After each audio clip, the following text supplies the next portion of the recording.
Hey everyone, Coach John here, head pro at the Racket Club of Cocoa Beach.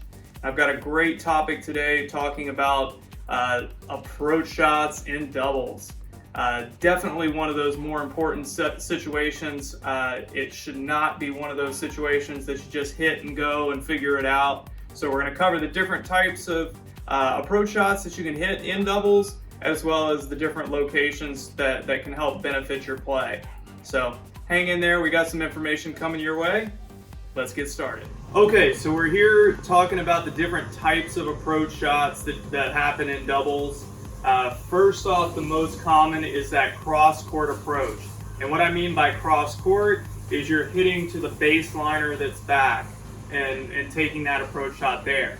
So that kind of is one of those things I call a given.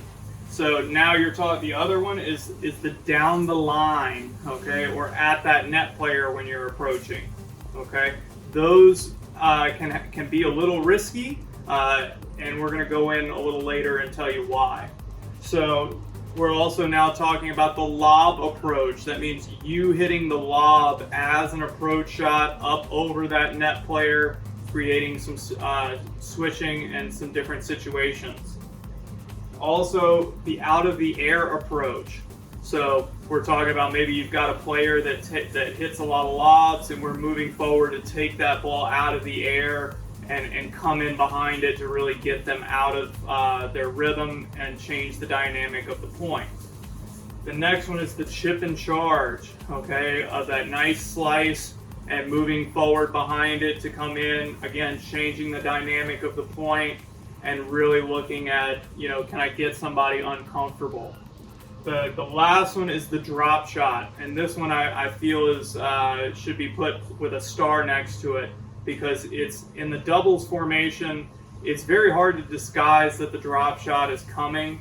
In that sense, you've got another player, especially that net player, that's looking for an opportunity to poach or to help their partner. So you want to be very selective when you do this, and of course where you hit it is going to be so huge. I highly recommend cross court, more towards into the alley. So what we're going to do next is we're going to go ahead and take a look at where you want to hit those approaches. Okay, so what we're talking about now is the cross court approach. Here are your opponents, okay, here's you, and then here's where you're striking that ball. The main thing I have to say is location, location, location. This is not about real estate, this is about where you hit the ball, okay? Because it makes a huge difference for the point dynamic about where you go with this shot. So the main thing I always tell people is you want to avoid this area right here when you're approaching cross court. You hit the ball here, and then all of a sudden this player does not have to move. They're now able to attack from any direction and find a weak spot in your shift or in your approach movement. So I like to say, let's hit this ball cross court and pull that player off the court and make them have to hit over there.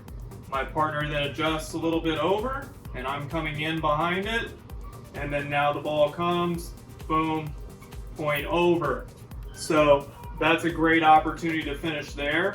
If we're talking about hitting cross court also here, again, creating that situation where that player has to move, and then me getting an easier ball to then go from here over to this location.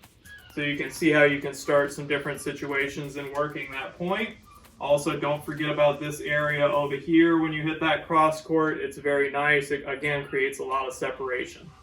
So let's go ahead, let's move on to our next type of approach. Okay, so for our next approach shot, we're talking about down the line. Okay, again, you're right here. You're hitting the ball right about there.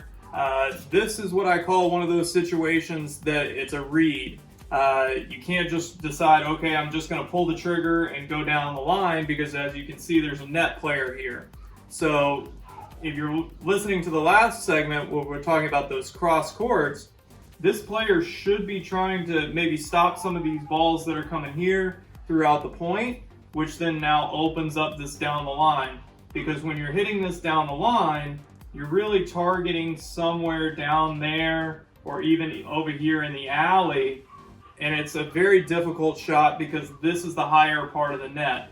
And if you don't hit that ball perfectly, and let's just say you kind of go right in here, this volleyer can really strike that ball very easily with their racket out and put it into that gap in between the two of you.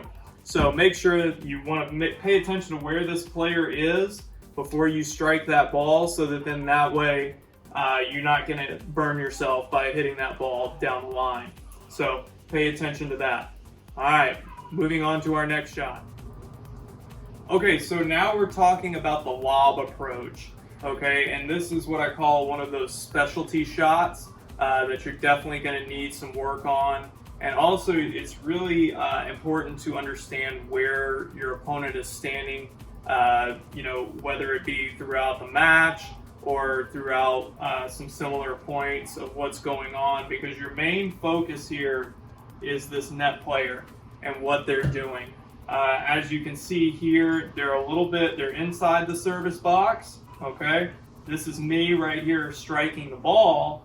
With this player in this position, it allows me to hit that lob somewhere in this general area over here, which forces this player to now have to track and go get it.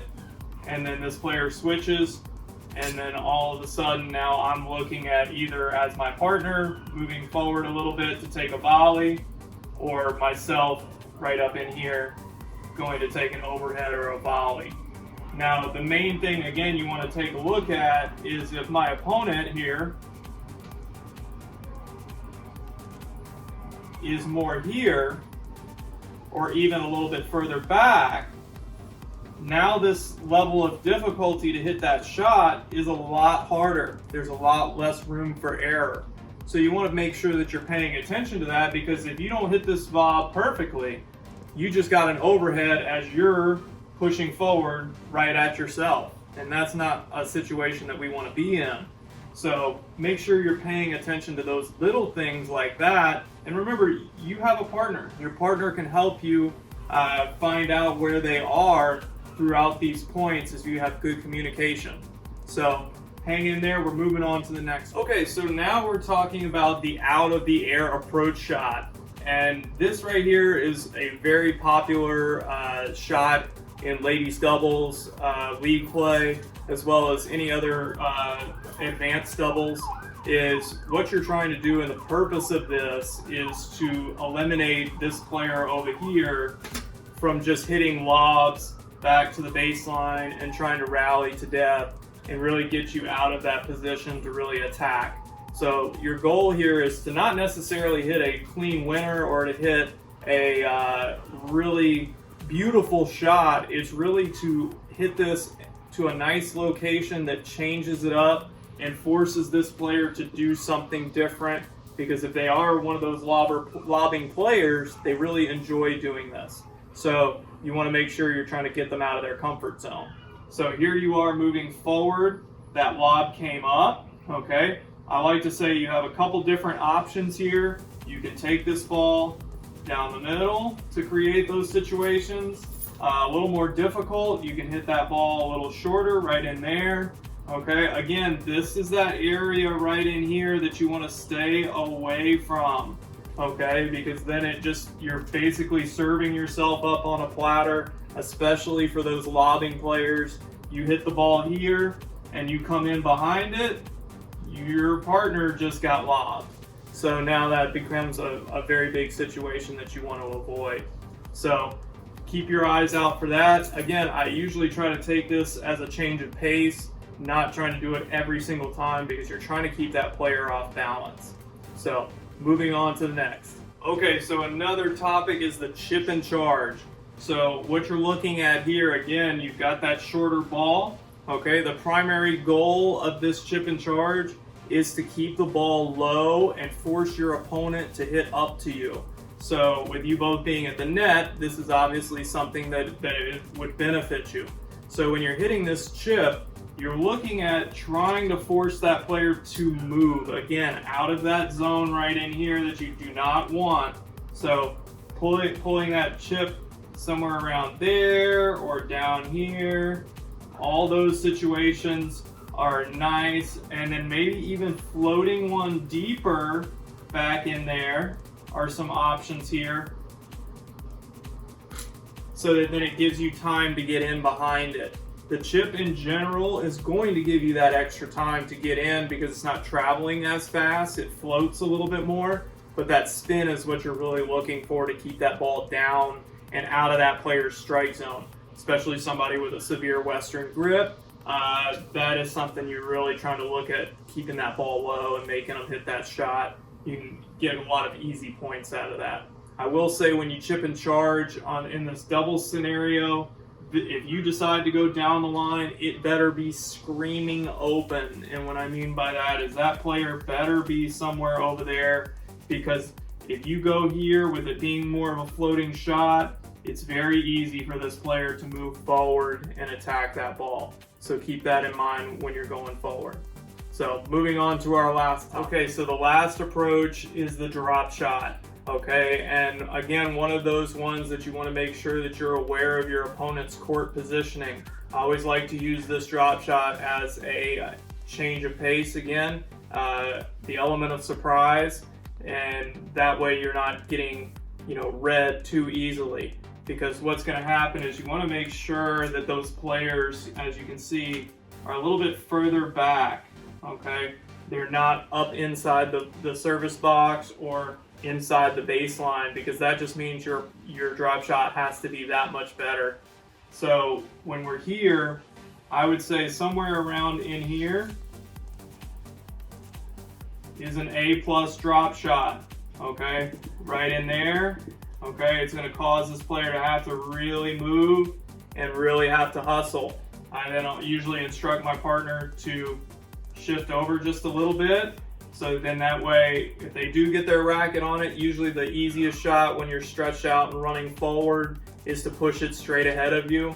And that's why I would have my partner shift over, so that then they can send it down the middle or to an opening. If this player jumps, then all of a sudden now my partner can take that volley easier right there.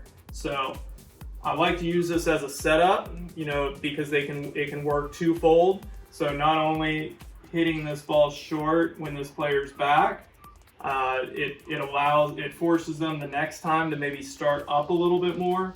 So then now I can go to maybe one of those other options that we talked about earlier in the video of hitting it deep, hitting those angles, maybe time for that lob because that player's shooting up forward, and making sure that you hit it cross court enough so that this player can't creep over and get it. If you hit it over in this area, it makes it very easy for the net player to help and get that shot, and that defeats your purpose. So I hope these techniques helped you on your approach shots. I hope to see them out there.